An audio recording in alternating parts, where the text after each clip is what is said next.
Salut à tous, je vous retrouve pour une petite vidéo, vraiment toute petite cette fois-ci, sur une nouvelle société de grading en Europe du coup, puisqu'il s'agit de CGS mais en Autriche. Voilà, une nouvelle société qui existe depuis cet été et qui commence tout doucement à faire son petit chemin.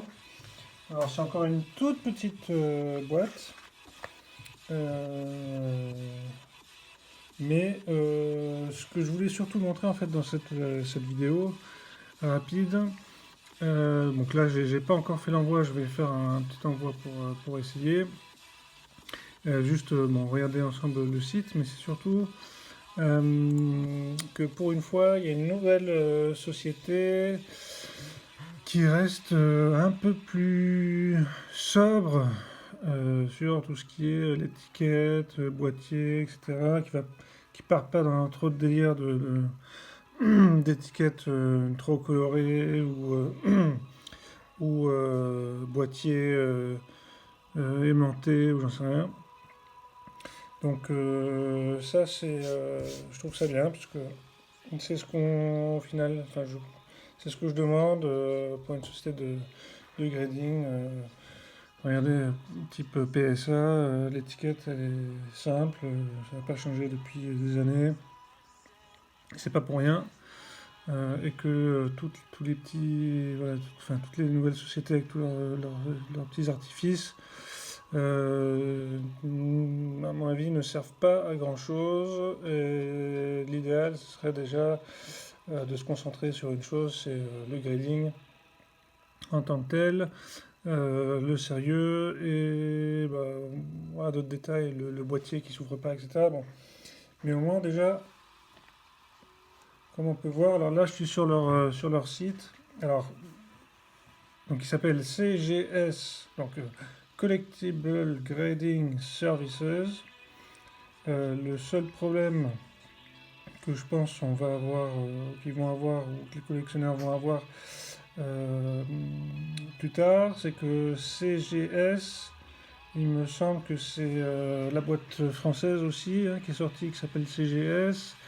En regardant un petit peu, j'ai trouvé un autre CGS qui s'appelle Comic Grading, je crois.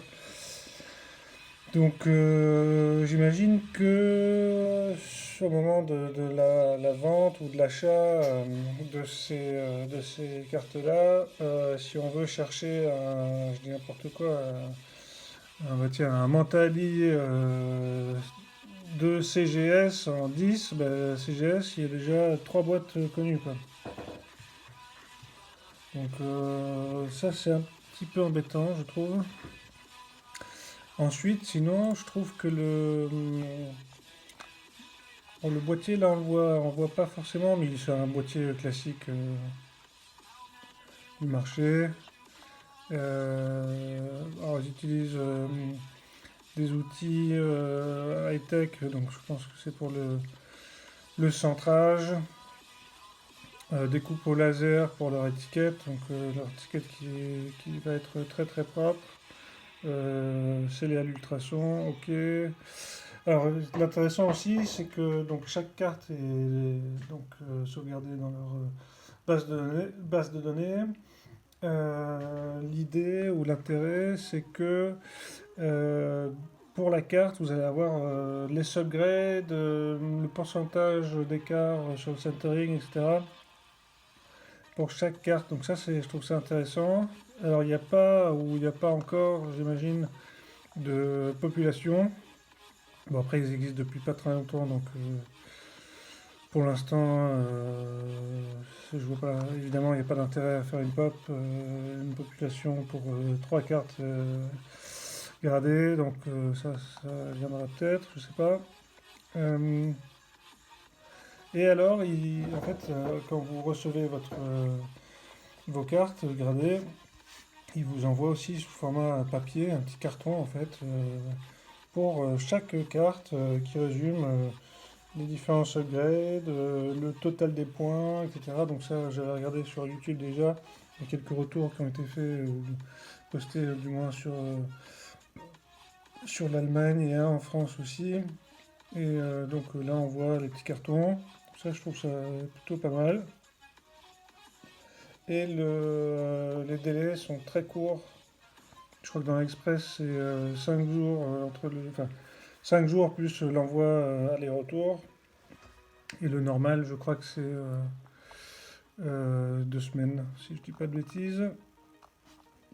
Alors, je crois que si je retourne, ouais, c'est ça. En fait, j'en ai chopé une carte d'un youtubeur qui avait posté ses cartes, enfin son retour.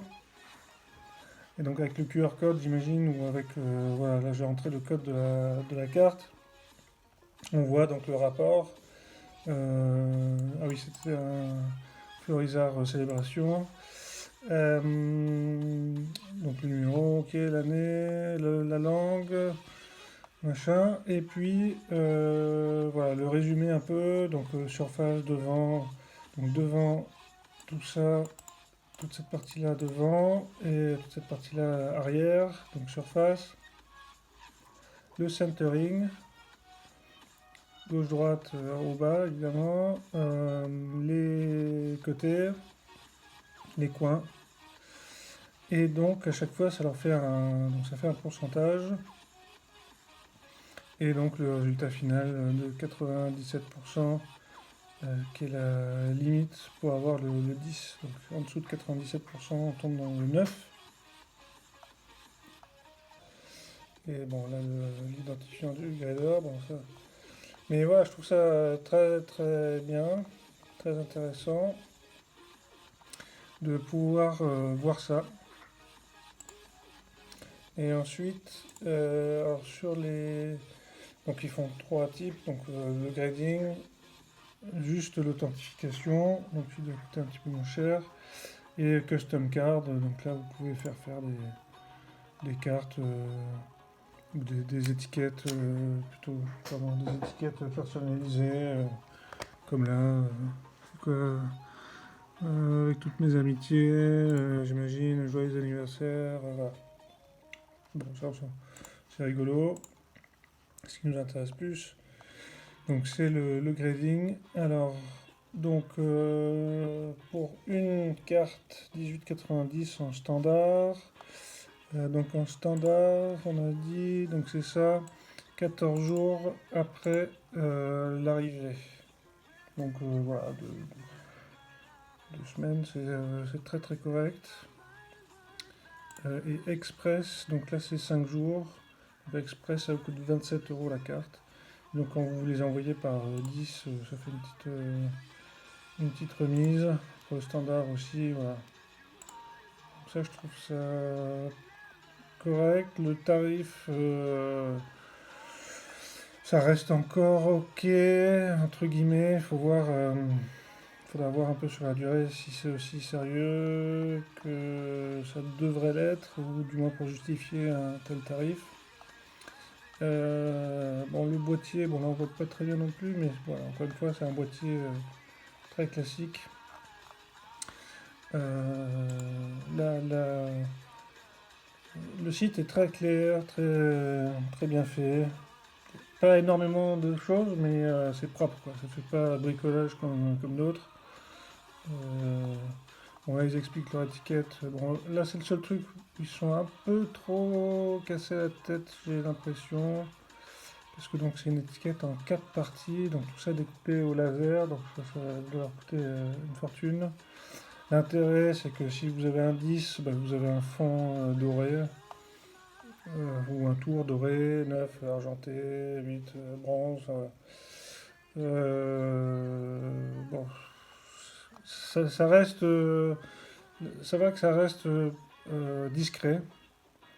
Euh, voilà. Mais bon, j'ai peur que ce soit pas forcément super important, quoi.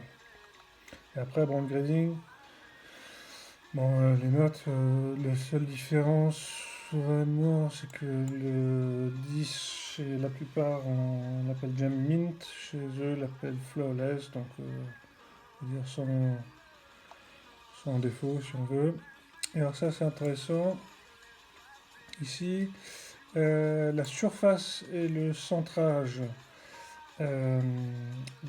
pèsent entre guillemets ont un coefficient ou une importance de 30% chacun, donc les deux ça fait 60, et les coins et les côtés et les coins 20% chacun. Donc quand certains partagent pas forcément leur algorithme ou de leur calcul, voilà, là au moins c'est très clair. Surface, centrage un petit peu plus important, entre guillemets, que les côtés et les coins. L'avant a plus d'importance que l'arrière, bon ça c'est pareil aussi logique. Et, euh, et donc la note finale, en fait, euh, enfin, on va dire, la note finale peut être que 15% plus élevée que la note la plus, le subgrade le plus bas. Donc si vous avez un 4 en surface parce qu'elle est très abîmée, si tout le reste ça a 9 ou 10, vous ne pourrez pas avoir je sais pas moi, de 8 ou de 9 quoi. Ça sera 15% de plus que le plus bas des subgrades. Donc si vous avez un 4, vous serez dans la tranche 5 ou 6 quoi. Dans tous les cas. Bon. De toute façon c'est pareil chez tous, hein. C'est juste que chez les autres on ne connaît pas cette pondération ou cet algorithme. Donc là le fait de le voir écrit comme ça peut surprendre, mais je veux dire, si vous envoyez une carte centrage parfait, dos parfait, coin côté parfait et l'avant éclaté de chez éclaté, vous pourrez jamais, dans tous les cas, avoir 10, 9, voire même 8, même 7. Voilà. Et donc voilà, vous trouverez donc tous les subgrades sur le petit carton qui va avec. Voilà. Euh, Donc sinon quoi d'autre? Bah, c'est tout. Après pour faire un envoi, donc là au début vous donnez le nombre de cartes, etc. Spécial instruction, bon ça on s'en fiche. Tac et checkout. Donc c'est au moment du checkout où en fait, enfin, quand vous faites le checkout, vous payez et c'est après ça que vous recevez un mail que vous avez une fenêtre où vous allez en fait renseigner toutes vos cartes. Donc c'est à vous de saisir votre carte, numéro, édition, set, tout ce que vous voulez. Voilà. Bon, ça c'est un peu plus embêtant, je trouve, que d'autres. Même si je suis pas très fan non plus comme chez PCA, des listes déroulantes où il faut aller chercher son truc. Mais bon, c'est quand même un peu plus rapide, on va dire.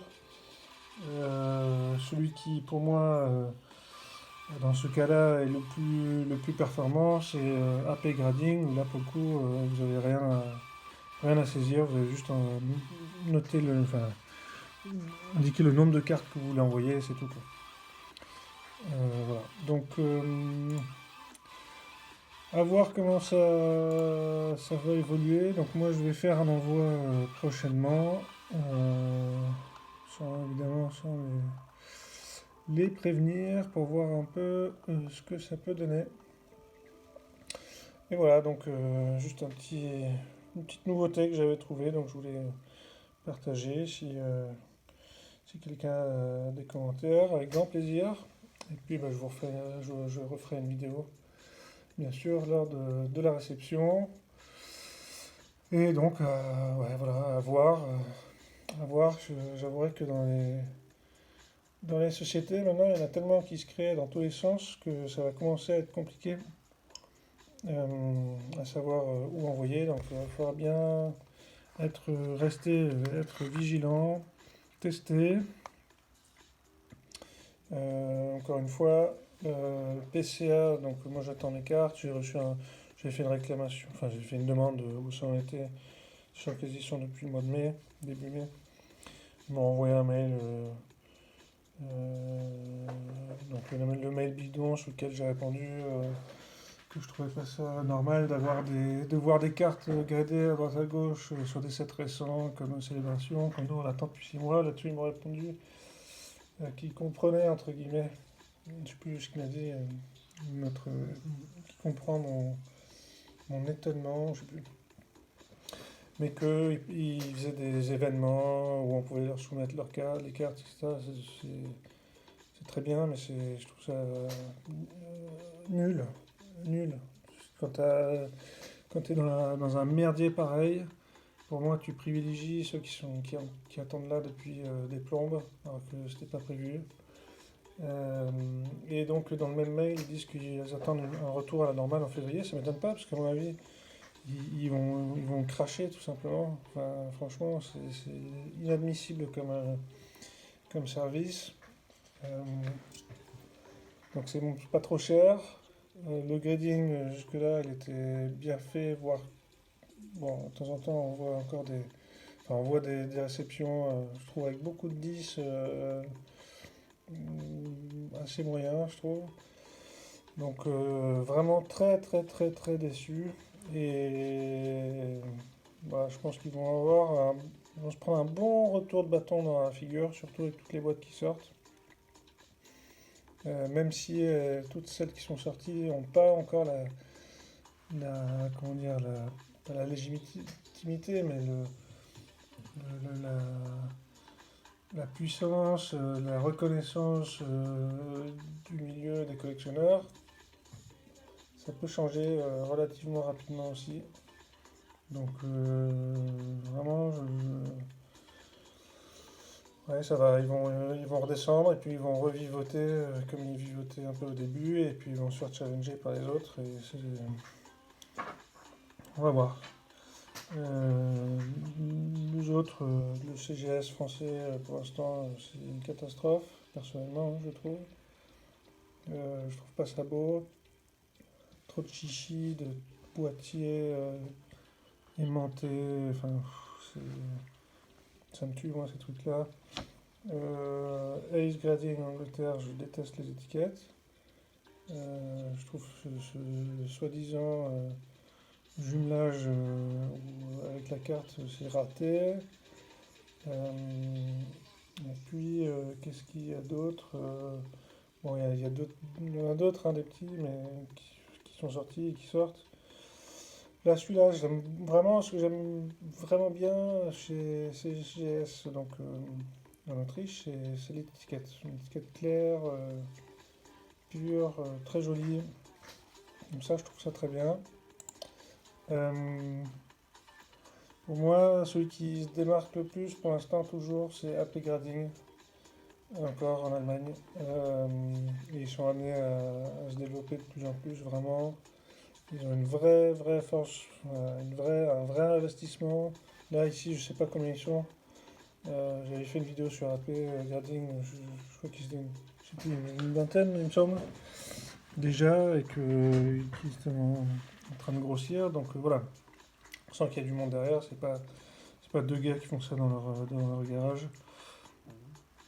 Bon voilà, après ici, je ferai l'envoi, et puis, bah, comme c'est moi, je suis munichois d'origine, bavarois, donc c'est mes voisins en Autriche. Donc j'essaie d'entrer en contact avec eux, comme j'avais fait avec AP, pour voir un peu ce qu'ils ont à dire. Voilà. Donc je vous tiendrai au courant pour la suite. À plus.